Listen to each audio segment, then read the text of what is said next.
Okay, you're welcome, Chief Tari, Egai. We are going live on YouTube now. Just in 1 minute, we should be up on YouTube. All right. Okay, you're welcome.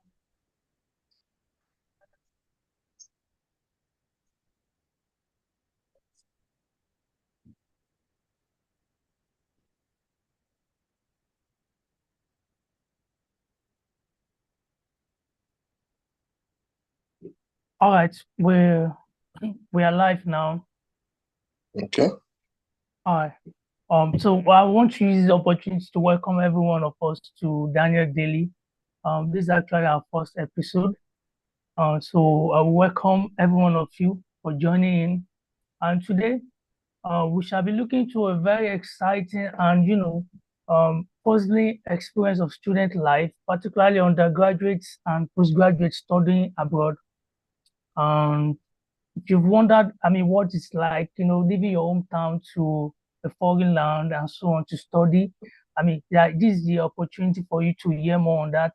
So, whether you're considering studying in the UK or you're just curious to know what it feels like and so on, you just stick around, enjoy the show. And please, before we go on, do not forget to click on the subscribe button. It's free. Just subscribe. That's the only way you could help us grow, and we thank you for that. So on today's episode, we have our guest is we are being joined today by someone who is not just a postgraduate student, but a full-on UK enthusiast. He's no other person than engineer Tari, Egai. And then you're welcome once more, sir. Yeah, thank you very much, Daniel. Okay. Okay, so he's here to really, tell us what it feels like studying abroad and everything, you know. So right away, we'll be moving on to kickstart the whole stuff for today's episode. If you've forgotten, the title for our episode today is Studying in the UK, All You Need to Know That No One Tells You. Okay, so moving on, Mr. Taribolade, guy, we would like to know more about you. Could you briefly tell us about yourself? All right, thank you, Daniel. I'm so excited to be here, and it feels like this is the first time I'm doing something like this. I don't know, but it feels like a very long time. I mean, the first time in a long time. So, pardon my protocols. So, I'm standing on all existing protocols right Yeah, now. sure. Yeah, and my name is Taribolade Nimi Egai. I'm someone that is guided by three core principles, which are resilience, hard work, and excellence. And these three principles have actually been the cornerstone of my academic and professional success. I earned my bachelor's degree from the Niger Delta University in chemical engineering, where I graduated as one of the outstanding students in the department. And then I furthermore, during my professional journey, I did my internship after my graduation in NAFCON. Yeah. So that's how I gained some kind of experiences and insights that inspired me to go for my master's in the UK. And then this is just a brief introduction about me. This is just, Okay. I don't know. Yeah, this is just a brief introduction about me. Thank you, Daniel. Thank you so much. Yeah. All right, thank you so much. So moving on, we would like to know why. Why the UK? Why did you choose the UK as your study destination? Like, what made you, think about going to the UK? What attracted you to study in the UK specifically, rather than, choosing other countries, please? Yeah. So firstly, this my studying in the UK is a childhood. My studying abroad is a childhood ambition. Ever since I've been in the secondary school, I've always had my personal goals and drives has always been studying abroad. Aspirations of going to the US to do my master's, but with the situation of the immigration thing in the US, it's a very cumbersome process. So the UK, why I chose the UK is that the particular city where I earned my master's, where my university is located, the University of Aberdeen, is actually known as the oil capital of Europe. So that's why it is nicknamed. There are lots of companies, industries that are geared towards oil and gas. And my field, chemical engineering, is tailored towards oil and gas and then process safety. And then the University of Aberdeen, after rigorous search of schools, it stood out to be like one of the outstanding schools in engineering, because they are actually the fourth rated school in the UK in engineering. So, I mean, those are things that actually motivated me. And also there are some scholarship programs organized by oil multinationals like Shell. They always send students studying chemical engineering to this school. So I saw it like, okay, these are lots of science that I should actually study in the University of Aberdeen. So that's why I chose the UK and the University of Aberdeen. Yeah, thank you. Thank you so much. Thank you so much for that. How about application process? Can you walk us through the application process? How did you choose? Okay, you've told us how you chose the university and how you applied and so on, but could you walk us through the requirements and so on, just for participants, viewers out there who would want to try it also?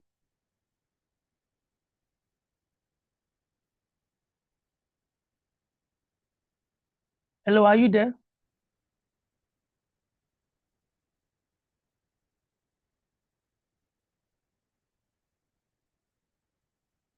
I think we kind of have a network glitch. Okay, are you back on? Yeah. Okay, I was asking about the application process. What can you tell us about the application process? Like the requirements, academic requirement, transcript, or whatever it could be. Do they need anything like English proficiency test and the likes? So, and any tips for students who, prospective students who could or who desire to also study in the UK? Okay. The United Kingdom, the United Kingdom is actually very broad, and there are lots of schools. And I think each school has their specific requirements, and depends on the course you are going for. But I think there's a basic one that you should have, and then you have to research on this on the school and know what their requirements are. So I'm going to speak from my own context, the University of Aberdeen, how I'm going to speak my application process.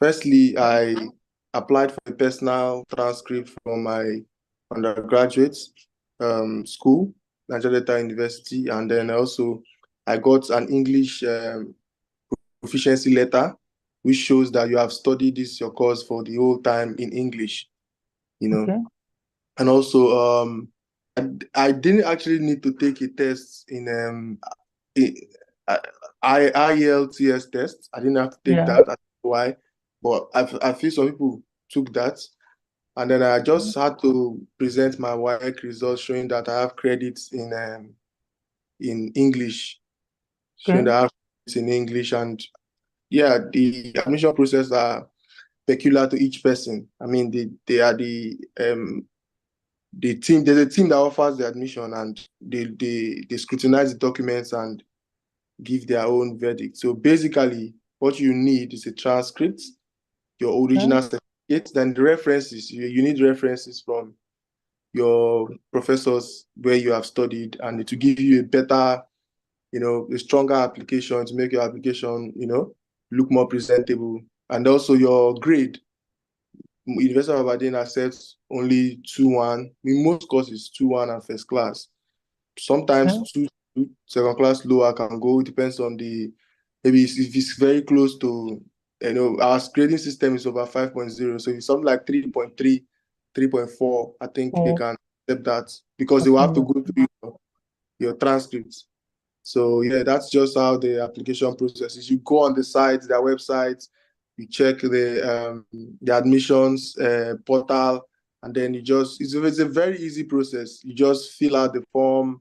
Anywhere you have questions, you look for somebody that is more experienced, and you fill out these forms. You always take note of any email you get and instructions. Their website is designed to guide you through even without needing any help. So far, you are technologically savvy. It's easier for you to just browse through, and then hopefully they offer you the admission from there. Some admissions are offered conditionally and some are unconditionally. It all depends on the admission team. So yeah, that's that's it, sir.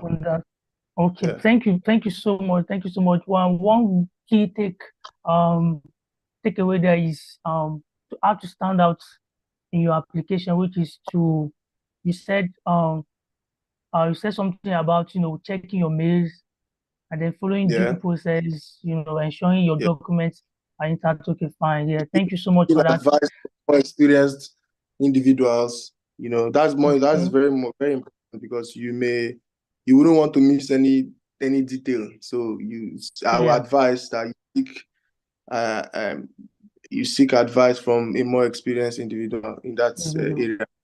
Yeah. Okay, thank you so much. Moving on, we would like to know how academic life in the UK is. How is it like? Like, how do you cope? Then, aside that, the structure of the courses, assessment Okay. styles, and so on. We'd love to know that as well. Okay. Yeah, the academic life in the UK, I would say, is very interesting. It's very interesting. Unlike the popular, there's a popular word that goes around as they say, it's easy, to study abroad. You can't fail. Is this, is that? I think that's a facade, because the system there, the academic system, is a very standard system. Because the people in the as in the people who design the system, they believe so much in academic integrity. So that's one thing they hold in high esteem. So like the academic life there, I would advise anybody going to school should take note that you are going to have a very rigorous academic Oh, process over there.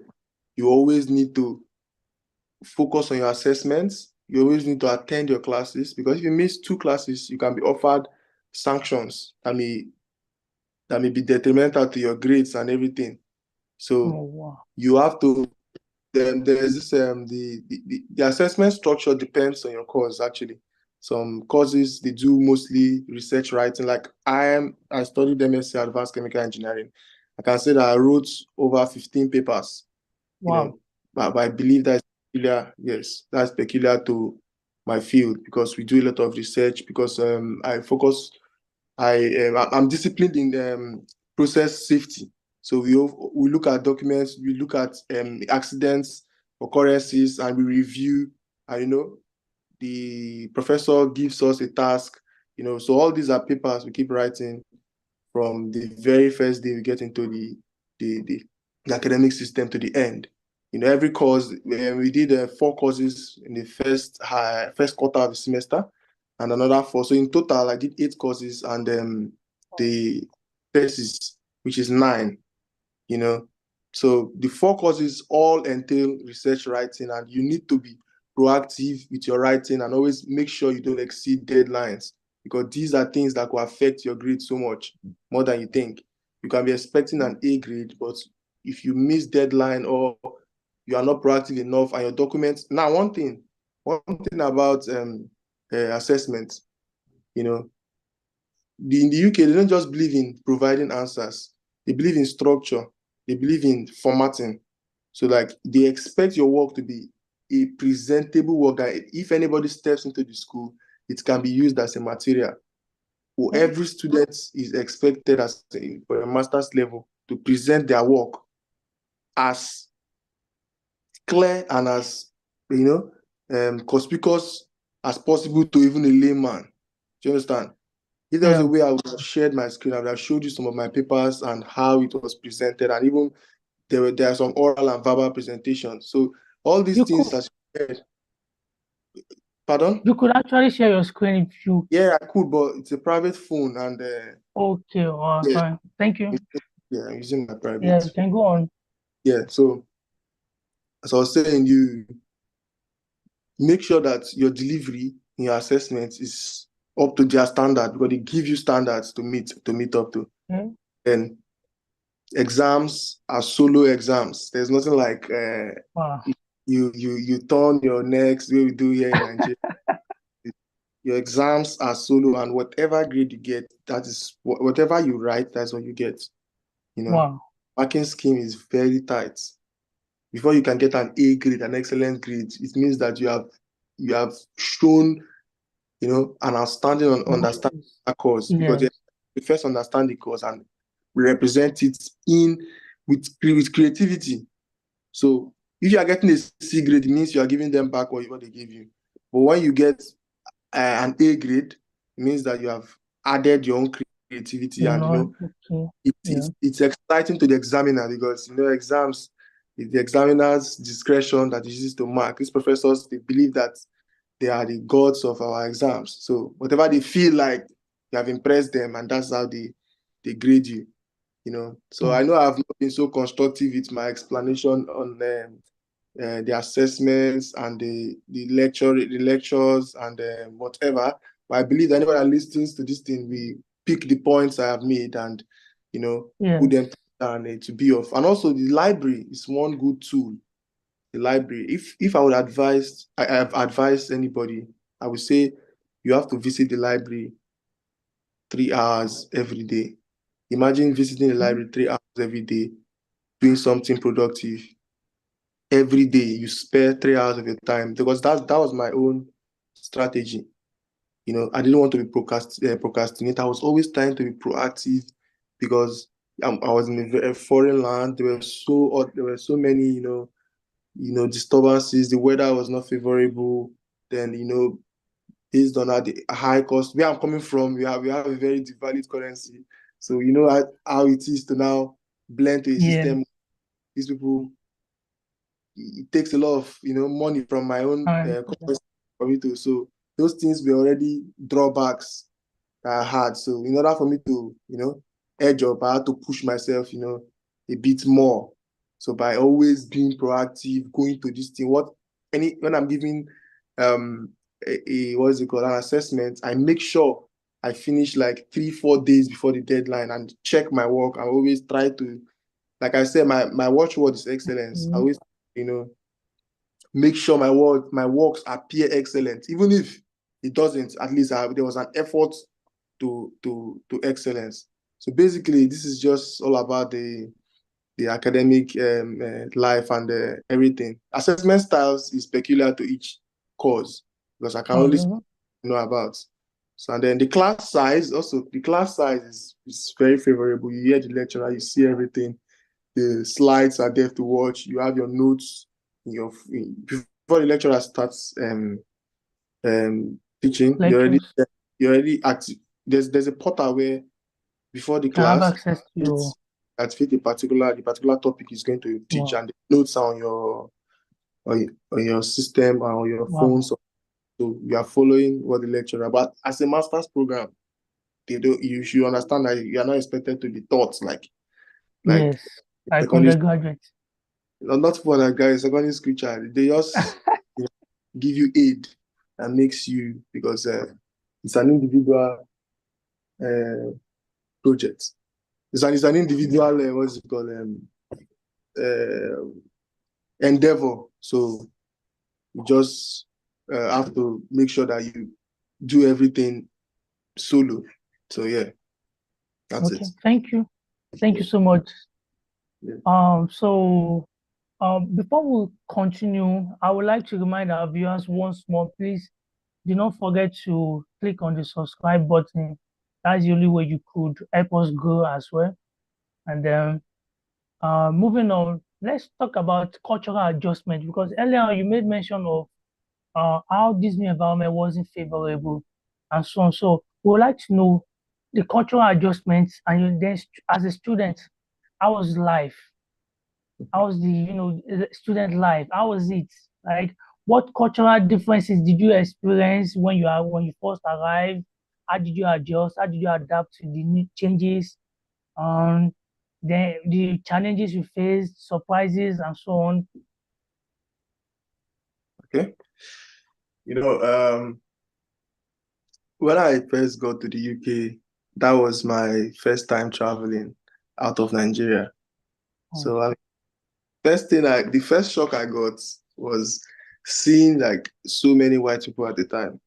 Yeah, oh, I just got off the plane. Okay, there were some of them in the plane. I got off the plane, seeing a rowdy crowd of white people. I was nervous. I was like, wow, is this what it is? We have been seeing these things online, seeing it on phone, seeing it everywhere. It's it felt surreal for me. I was like, so I'm here finally after everything, you know. And then that time I had not, gone outside. I had not known that okay, where I was a mic. What do they call that thing? Cold room.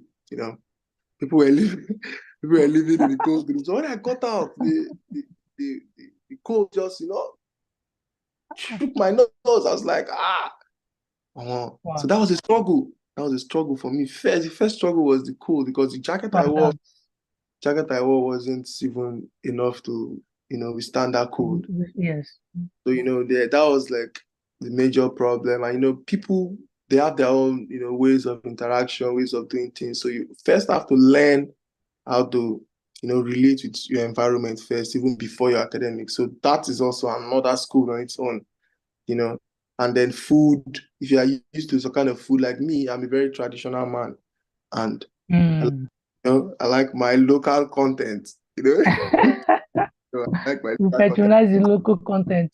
Like, exactly, and it was a very, very challenging moment for me because I couldn't access this. Wow, I was not eating things that I ordinarily would not even try to attempt. And it was not even going down to the stomach because wow, I was not eating it I was eating it based on the fact that I need to just put something in my stomach. And oh, that was a challenge. How to get African food at first was giving me some hassle, and then but I mean it's why I put myself up for some kind of challenges in life, and you just have to overcome.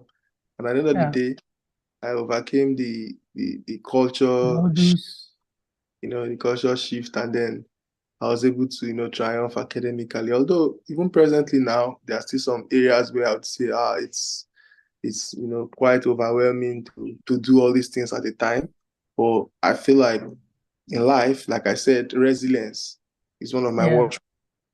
So yeah, I mean, it has been like an a, an outstanding part of my life, being resilient. I've had a lot of hurdles in life that it's only resilience that kept me going. So I mean, as a new, you are aspiring to study in the UK, resilience is one key value that you must hold on to. Resilience, integrity, hard work, excellence. These are values that you have to hold on to in order to succeed. So yeah, the cultural adjustment was not an easy one, but I mean, it was exciting to even see new things and new people, different races, different culture. In fact, in my room, in my dormitory, the hostel, because I first stayed in the school accommodation, I had two Indian boys in my room, one Ghana guy and then one Chinese guy. Later on, wow, they had one Scottish guy. So it was when we were sharing one kitchen. So when we get into the kitchen, everybody's preparing intercontinental dishes. While me, I'm making my okra soup, the Chinese man is making his sushi. So wow, sometimes you even offer, try it, and then you look at it, you be like, this is disgusting, but you have to be nice. You have to be nice. So yeah, all that, as a human, that you just have to adapt to a lot of things, and it's quite exciting, to see these new things. And like I say, I'm always grateful to God for the experiences and everything, and it mm, has really, shaped the man I am.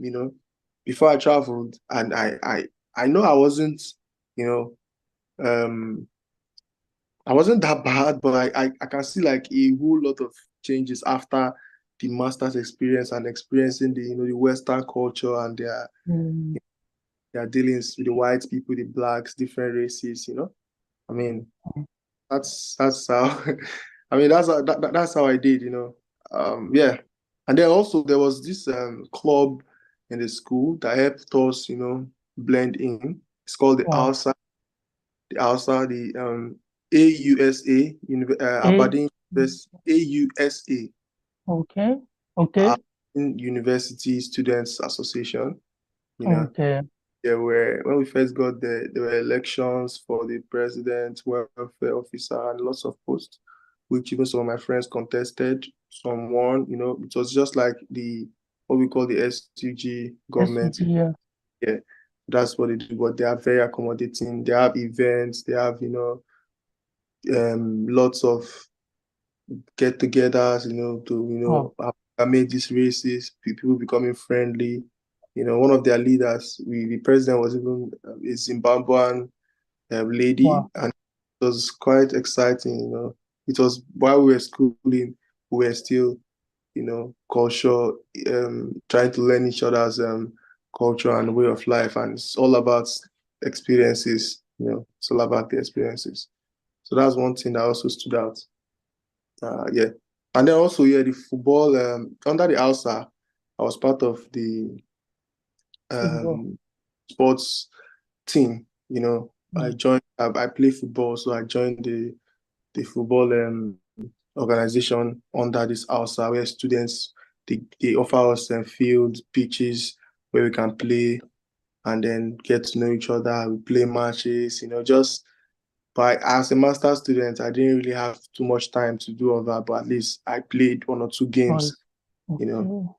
then yeah. So it was that's it. Okay, so thank you for that. So what do you have to say about opportunities available for networking? And then what can you say about internship or part-time jobs? Were there opportunity for all those? Yeah, like I said, if you are applying to the UK, what I would advise is get an anchor, get Yeah, somebody who would, a more experienced individual. Because myself, I wouldn't want to spill out my whole story, but yeah, let me just leave my own personal story aside. But let me just give a general advice. general, yeah, Like there are internship opportunities for master students. It comes during the summer time. So as a master student, once you get there, you start exploring internship opportunities, part-time jobs. There are lots of part-time jobs, but part-time jobs sometimes can affect your academics because yeah, these jobs, they don't care. They don't really care if you're a student. They just want you to work for the 20 hours. Some people worked in bars in the night. mhm, Imagine working in a bar in the night and then you probably have something important the next morning. How in school, how it will affect you. yeah, So yeah, it's actually people who are under scholarship schemes, they benefit more and they get better academic success because they actually don't need to work because they are being work, paid yeah, and all that. But there are part-time jobs available, lots of cleaning jobs, customer service jobs, um, just for the main time for your 20 hours. There are also the two popular ones are the cleaning and um, customer service. And also, yeah, those are the two most important ones that you can easily, are the two easiest ones to get. You can just easily get those ones and, help yourself, get your rents paid, get your bills cleared. And, but yeah, and if you're a professional, if you are looking professionally, just focus on securing an internship position in any of these schools, or any of these companies rather. So yeah. yeah, that's that. And then Okay, networking, thank yeah, you. you mentioned networking, right? Yes, networking, yeah, Yes, there are lots of events, there are a lot of job fairs, there are lots of company hosting seminars, exhibitions, and then what's it called? There was this one I went to, SP offshore Europe. It was an offshore event that is held every year. That's a very big event. It's not even for students, but we had to go and see what goes on there. So I mean, you go there, you see companies, you can interact with their human resource personnel, know about the company, tell them who you are. If you have your CV, you can present it. I mean, some people get lucky, Wow. some people get lucky, and people, if you attend almost all the fairs, you might be lucky to secure some, especially internship positions. So networking is a very active way of becoming successful, because we need people. We need people. That's one of the most, I feel like that's the most active way of getting it in life, because Oh, it's not about what you know, it's about who you know. So yes. sometimes, but that's a layman's view though. What you know is more important. But yeah. So yeah, that's it. Okay, so thank you. Moving on, we would like to talk about cost and finances. Like for anybody, desiring to study in the UK, what do you have to say about finances, the financial aspect of studying in the UK, like the tuition fees, living costs, budgeting tips, and so on? What do you have to say about that? Okay. Firstly, before you even get your visa, the requirements are, the maintenance fees and all. The maintenance fee is a requirement, maybe after your school fees, what they call maintenance fees, your rent and feeding for a year. It's estimated that in Aberdeen, it's estimated that you can spend £9,700 Wow. in 12 months In for how many months? 12 12 months months. for your Wow. maintenance fees, which covers rent and feeding. So even before getting a visa, the consular officers, they will scrutinize you for having that amount, you know. So if you definitely have that amount with you aside your school fees, then you are not a bad spender. You know how to manage budget, you have a plan, because not you don't really have unforeseen bills, actually. Okay. Have unforeseen bills, except you damage your own property, like you don't go there and You say, have to replace. yeah, you don't go there and say, okay, there's unnecessary spend in account. No, you can actually budget before time. A month, my rent is 300, my feeding is 200, my transport is 50, my phone bill is 50. You calculate all your expenses, and then you know it's not like it's easier. It's not like in Nigeria where you have lots of unforeseen expenses. I believe that if with proper planning from the beginning, you definitely get it easy if you have the rights. You know the cost of your school already. Yeah. The school will give you an amount for maintenance fees. They will show you what you need for maintenance fees, and if you can have that amount with you and show it to the visa officers, get your visa. I mean, it's your money. You are good to go. So the most important thing is that it's a very liberal system where if you plan well, you definitely, have a smooth transition.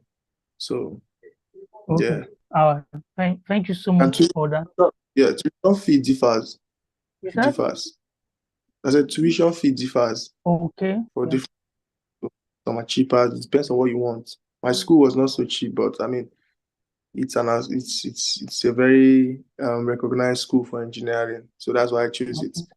So it depends on what you want. There are lots or hundreds of schools in the UK. It's different prices, and you just have to research properly and know what you want, the course you're about to Yeah. do. Yeah, that's it. Thank you. How about loans opportunities, scholarships?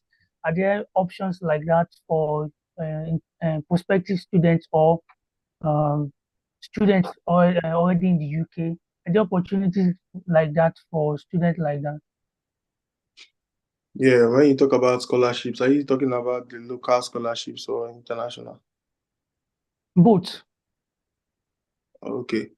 Local scholarships, like in Nigeria, we have bodies like the PTDF. Okay. Yeah, we have the PTDF, I think is Yes. the Petroleum Trust Development Fund, something like that. Okay. Something like that. It's the federal government. It's a federal government parastatal that offers scholarships to students every year, fully funded scholarships plus stipends, and Wow. also for engineering, Shell Nigeria Oh, actually offers like I know every year they offer like 4 to 5 slots for the wow. South South. That's one. Total also offers scholarship, and Wow. AGIP Ajib also offers, scholar. I know a lot of people who were giving scholarship, even LNG. So you just have to look out for lots of scholarship bodies and, some kind of fundings. Even the Bayelsa State Loans Board is also an alternative, but I mean, you have to have a very strong application. I mean, Bayelsa State also offers loans for students. I also Wow. received some stipends from the Bayelsa State government, Wow. Bayelsa Tertiary Education Board, as a grant, for Wow. my maintenance expenses. So Wow. you just need to look out for these things and get.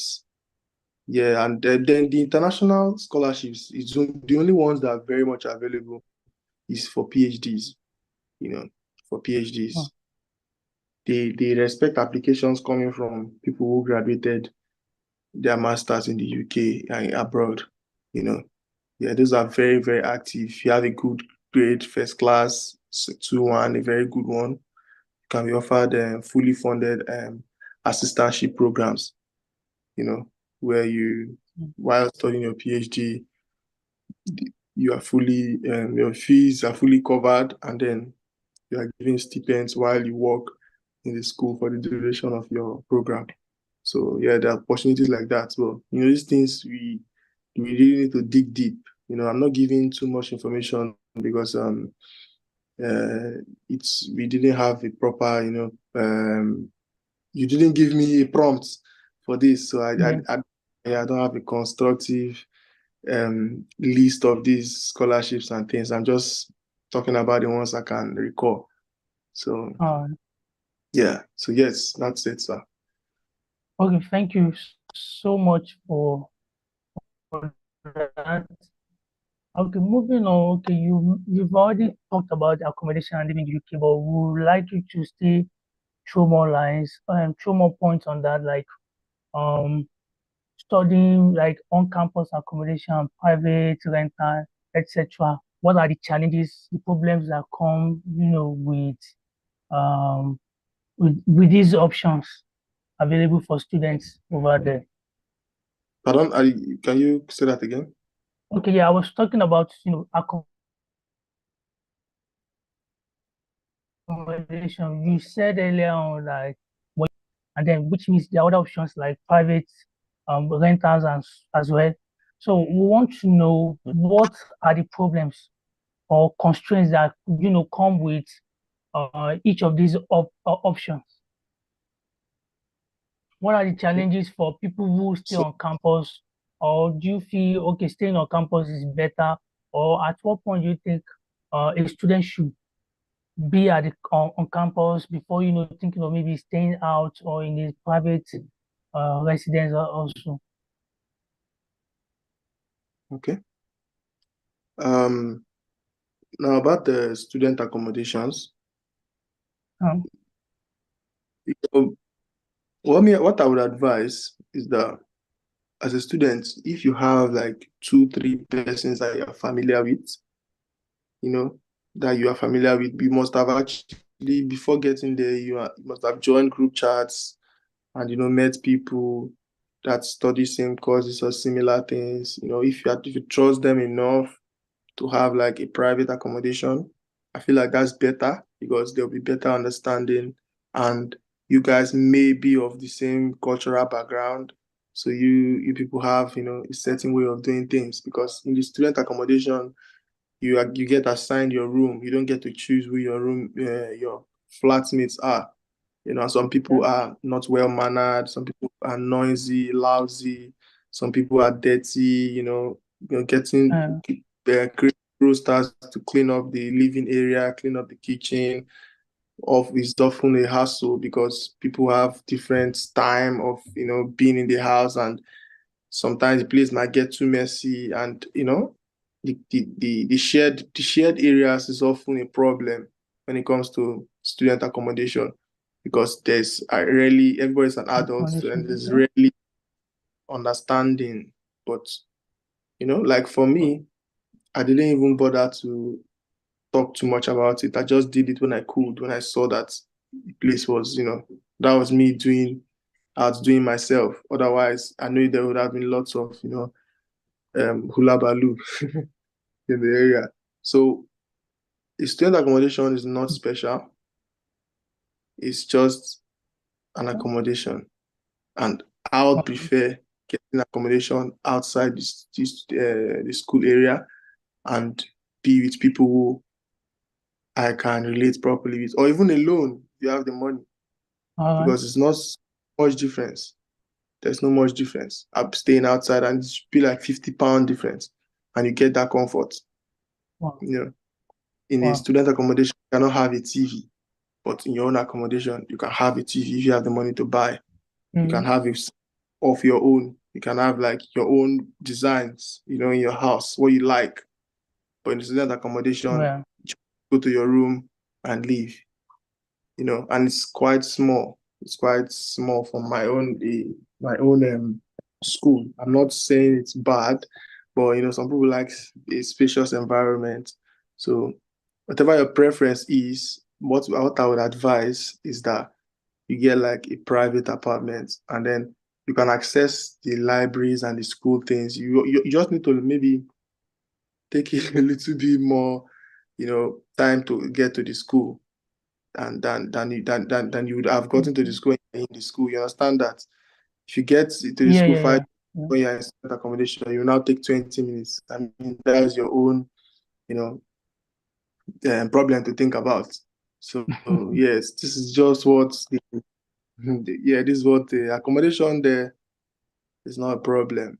Just choose what you like. Some people don't like any stress, and also there's Wi-Fi in the school accommodation. You don't need to pay for Wi-Fi, but if you stay outside, you have to pay for your own network. So that's one thing. And then just very little differences. There's one is the other one is convenient with little more bills. So I already love the other option, which is your comfort. Yeah, right.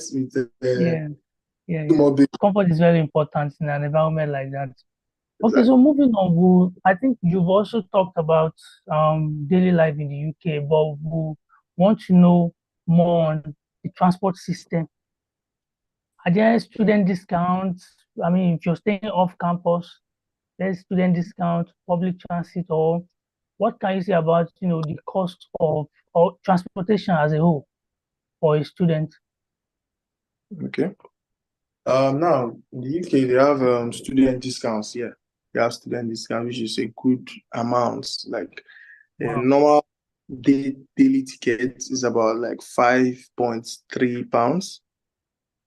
Then a student ticket is 4.3. So £1 difference. If you calculate that £1 to a week, you know what that is. So £1 difference is a difference. And then the public transport is basically buses. If you have money, you pick a taxi.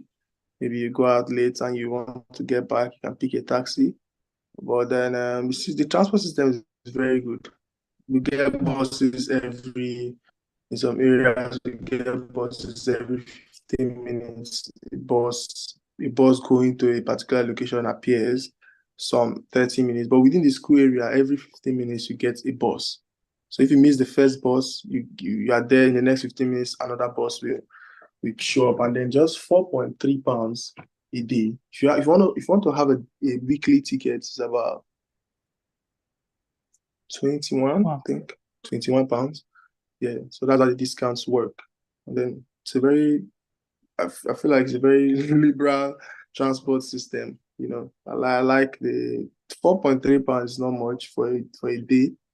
Get to travel the whole day with 4.3 pounds. I mean, that's quite favorable for a student, And also, what other question did you ask? Okay, just I think you've already shed more light on that. That's transportation, student discount, public transit, and so on. But then how about cost of living, like groceries, eating out, or like I will speak for myself. I don't know how to cook. I don't cook. So for someone like me studying over there, I mean, what do you have to say for people like us who would depend solely on, what you can get out there, what you can eat? Do you think it should be fair on our side and so on, and even entertainment as well? I think you should get yourself a wife then. If you can, if you can't, I because love that. I love the option. as an African man, if you want to eat African food, I bet you as a Yeah. student, you will not survive eating out. Wow. Wow. Eating out a plate of egusi soup and let me say curry, a plate that wouldn't even satisfy you well if you were to eat it at home is like 22 pounds. Wow. You see, that's a lot. That's like about Wow. 40,000. That's So if you about eat, 40, that's about 40,000 if you're converting to Nigeria currency. imagine you It's eating scary. 40,000 naira twice, 80,000 naira Wow. twice. You know what that means? So Mm. but the groceries, the foreign groceries are cheap. The chicken is cheap. But Wow. when you go to African things, I bet you, if you want to make food for the week, you have to spend like 50 pounds. 50 pounds to get African things, tomato, rice, okra, you spend 50 Yeah. pounds. Imagine you spending 50 pounds per week. Yeah, that's cheap because if you cook, that's cheap. But if you don't, so I would just advise, networking, like you said, if you have friends, you are a cheerful person, you are social, you have friends, you talk to some of your female friends, hey, what's up? Come now, come and make food for me. You can take some of the food when you're going. It's cheaper that way. That 20 pounds that you spend on one small plate, if that your friend buys, go use it to buy some groceries, African groceries, you will have a meal that you eat 4 5 times. You know, Wow. 4 times you buy okra 3 pounds, this 2 pounds, three meats 5 pounds. You can actually have. So, well, my own advice is know how to cook, get married, or talk to somebody as an African person going there. Otherwise, you focus on burger and then KFC, chicken, chips, all that, Wow. pizza. You wouldn't get nowhere. You waste your money and you'll be malnourished because your body may not be used to those things. For me, on the very first day, I located African store where I buy African groceries. I know how to cook now. I'm a German, so I make my meals. I don't even need a woman. So, so yeah, The that's network basically glitch. Come that's again. We didn't get that. what part did you get? We didn't get that. There was a network glitch on your end. Oh, really? You were saying the moment you located an African Yeah. I started cooking for myself. store also. Yeah, I didn't need to spend much on food. Because once I bought groceries for the week, it was easy for me to just cook and then store in the fridge, in the freezer, and then have it for the week. Okay. Wow. That's that's lovely. Yeah, so I A think good point. You said, come again. Come again. I didn't even need a woman at the end of the day. So, A good point for what you said is for people like me who actually don't know how to cook, uh, we should learn how to cook. It should be more helpful for us yeah, here. Or we get a wife. that- Thank you so much for exactly. that. So moving on, I would okay, you've made mention of this, but we would like you to stress this point once more again. What are the challenges faced as or the challenges you actually faced as an international student from Africa? Like, was there any point you were homesick? Did you ever face any language barriers, cultural misunderstanding, or so? Like, what can you say about that? So that would be helpful to anyone who's desiring to study in the UK. Okay. So about the homesickness, yeah, that was a lot on me because I was this kind of person that always had people around me. I had Mm, friends, we're always having good times. I like going out, you know, I like having a good time and traveling over there, you just cut yourself out from all these things, like cut mm, yourself out from everything you used to do just at a glimpse. You know, that's not even something that should be done. The white man will not even do that to himself. That's why when they travel with their family. If they don't travel with their family, they definitely go back in a very short while. So that was one major challenge because it was the first time leaving my family, brothers, friends, you know, not seeing them around, not sharing jokes. It's not never enough during the on the phone. It's never enough on mm. the phone. So that was, I Okay. mean, I got a lot of anxious moments. I wouldn't say depressed, but I was sad sometimes, because I couldn't do things that I used to do. But I felt like it's just a phase, and it's definitely going to pass. Sounds But it's not an easy one. yeah. Language barriers, obviously, it's an English-speaking country. Country, okay, Aside yeah. the natives from other nationalities, I didn't encounter much language barriers, but one thing I encountered was cultural like misunderstanding, expression, Yeah. intonation, you know, Okay. because I now had like a broad understanding about communication. Before I used to think communication is all about saying the words, but I later understood that communication is deeper than just words, because some people say words that they don't even know what the real meaning is, and it sends a different message. So you can see a man from Poland who doesn't understand Polish properly. He's just trying to be nice, but he can just say something that sounds rude, but he doesn't really understand what he's saying. He just you don't understand. Okay, if he wants to say um keep quiet, like can you please keep quiet?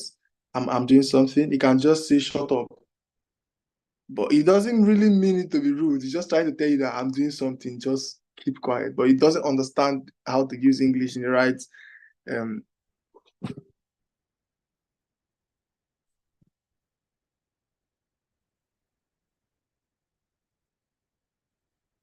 All right, all right.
Okay, I think we are sorry. I think we kind of had a network glitch.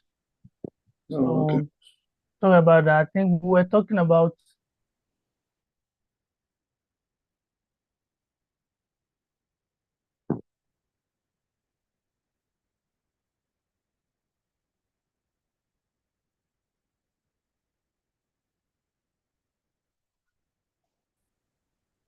Are you there? Yeah, I can hear you. Yeah, we were talking about cultural misunderstanding you actually encountered while studying in the UK. Yeah. Right. So could you please talk about that once more? Oh, okay. So as I was saying, I was talking about like the use of words, intonations, tone and everything. I feel like people who their native language is not English really misinterpret the words and they say things that they don't mean. So that's something that you need to be very patient and you need to have what's the word? You need to just be laid back and have Are you some still there? Okay, okay, yeah, we can hear you now.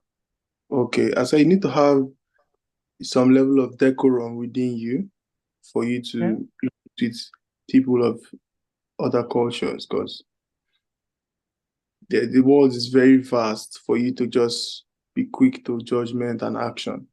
So, okay, like I said, their tone, their intonation may sound disrespectful. Even yours may sound in a way that they don't mean, you don't mean. So that's something that often causes a rift between individuals. So that's something you should take note of. I'd rather you don't speak much, you know.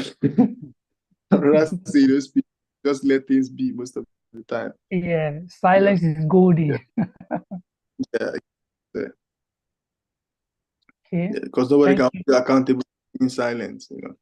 Even in the Mm, even in the law, if police apprehends you and you don't say anything, they have nothing to, hold you against until the lawyer mm, comes in. So that's it. okay, thank you. So, okay, you mentioned we talked about support system. You actually made mention of good networking. You know people around, maybe your people of the same nationality as yours. You have them around, new friends and so on. You could get good advices from them. Then you could help each other out. So that's good. That's a good support system over there. And then moving on, we want to talk about, are there postgraduate, opportunity? No, let's not bring it down to just postgraduate now. Post-graduation opportunities.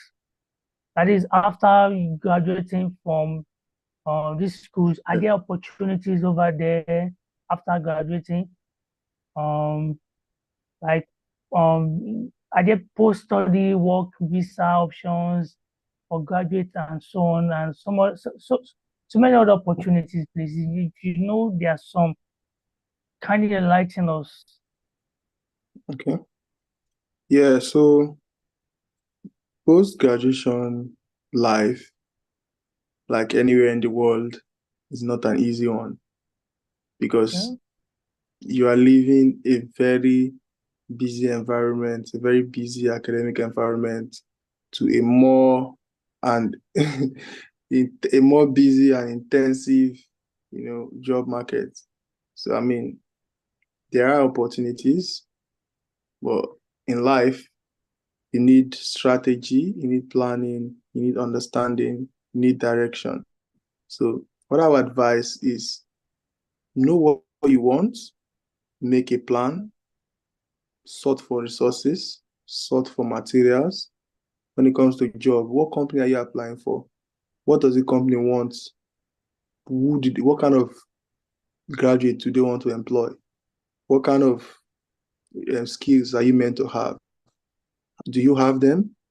Can you work towards them? How can you present yourself in an interview? How can you write assessments with these companies? How can you, you know, deliver a very good interview session with a recruiter and convince them. There are lots of steps to take to achieve this. After graduation, you tend to be in a job, or if you want to further your studies to a PhD, okay, that's a different route. Or if you don't want to be professional, you want to go and do something out of your what you have studied, is your choice. But speaking from getting a job, maybe you studied engineering, I want to get a job in the in the engineering industry, you have to have a plan, you have to have a direction, and you have to work fervently day and night to achieve that. People like us, we have lots of things on the ground that we won't speak about because it's just that's a private life. But this is a session where it's an educative and interactive session. So I would only say what is important, and which is what I'm saying. Have a strategy towards approaching these companies for jobs. You don't just send it. How do you structure your CV? A CV is the first selling point of a graduate or of a job seeker. So what does my CV hold, lots of capacity that a recruiter would acknowledge? That's one thing. So you have to look at, okay, in my school, they have what we call career advisors. You go to career advisors, you talk to them, see what I have studied, see where I've worked, see what I have, see the soft skills I have, see the technical skills I have. How can I put them together and present it to an employer? So these are part of your planning process. Once you have an outstanding CV and you apply for jobs and you see that, oh, this my CV has passed the first screening phase, it means that I have done something right, or you probably even seek professional advice, like pay people to, put you on the right track, buy their time for them to, take out their time to show you how to get this interview and job search thing right. So yeah, that's just a little bit about the opportunities are very many, but it's all about planning and your own orientation. There's some level of luck. I don't know, in life, nobody knows it all. But we are speaking from, a very realistic point of view. Because all the things I'm saying now, somebody might not even hear about what I'm saying and just send a casual application and might get a job. But out of 100, I don't think more than 5 will get that kind of luck. So you have to actually do things the right way and always know what the best practice is, what the best approach is. Verify it from, still has to do with networking, verify from people. This is my approach, is it right? Look at my cover letter. How does it look? Look at my CV. Does it look presentable? Do you think there's any skill I can, learn quickly to add to my, So yeah. Yeah. That's a bit of that. Yeah. Thank you. Thank you so much. So, but then we would like to also know, how's your UK education prepared you for your future career? Yeah, that's a very good question. In as much as I wouldn't want to discredit my alma mater in Nigeria, I would still say that the Nigerian educational system, needs to do a lot because we have a lot of bright minds that are being jeopardized because of the poor educational system. Imagine what I earned in 1 year cannot be compared to the 5 years of running around, in hot classrooms, no proper tools for success in my field available, in the vicinity. Like there's no even in my states. This is a public platform, so I wouldn't say anything. So, Instead, that's just what it is. You know, my master's degree has prepared me more than anything else for my future career. I mean, even me speaking on this platform before now, I don't think I would even have the courage to want to speak on this platform. But because of the rigorous, you know, academic and professional adventure that I've gone through, it has given me lots of qualities that, you know, because I earned my master's. I earned it Yeah. on merit. I earned it. I didn't buy it. I didn't, though it's me, you know, I can defend my master's anywhere, and I enjoy doing the course, you know. I enjoyed doing the course. No matter the grades I got, the ones I got lower grade than expected, I knew that, okay, the ones I didn't do as well as I wanted to, I learned from them, and there was an opportunity for me to learn from them. You know, there are corrective measures. You fail something, it's not the end of the day, the end of the world. You Mm. have to look at, okay, what did I do wrong and what would I correct? You know, so that has been my master's degree is the most what's it called? Is the most relevant part of my career, my professional career. Is the most relevant. That's what I can say, because that's what I Okay. can say. Okay, so lastly, or before we will round off on this section, what advice would you give to someone thinking of or desiring to study abroad, particularly in the UK? What are the key things they need to consider before putting in any application? Yeah, just in some way, what advice can you give to this set of persons who want to, um, um, choose the UK as their study destination?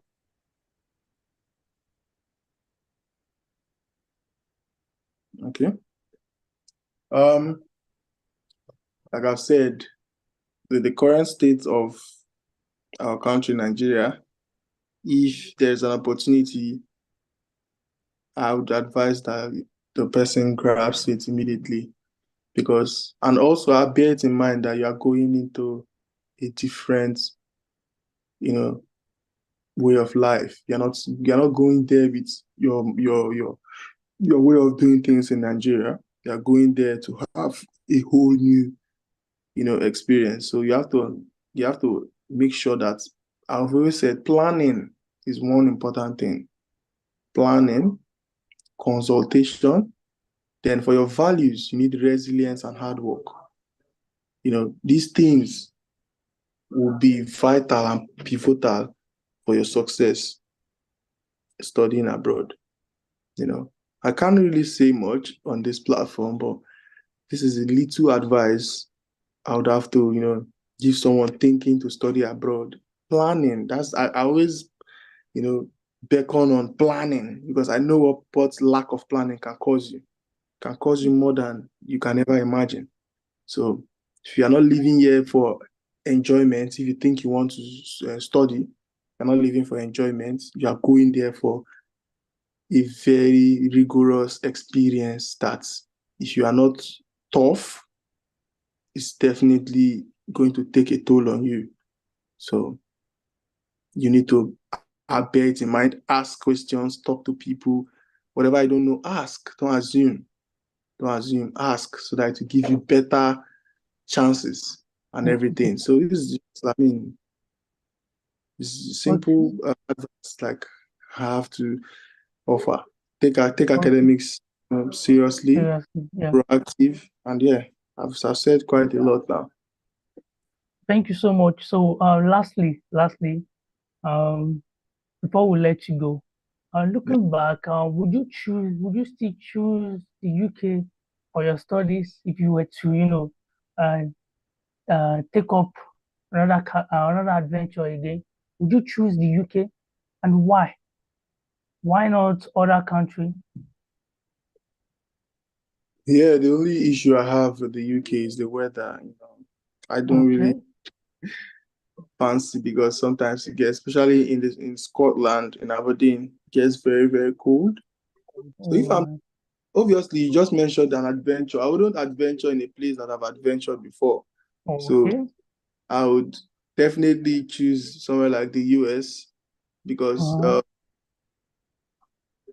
the educational system there can be compared to what is in the UK, but they are, I feel like they have a broader, job market and accommodation, especially for foreigners. yeah. So yeah, if you ask me, already you have asked me, I would say if I want another adventure, I would go to the US and get that.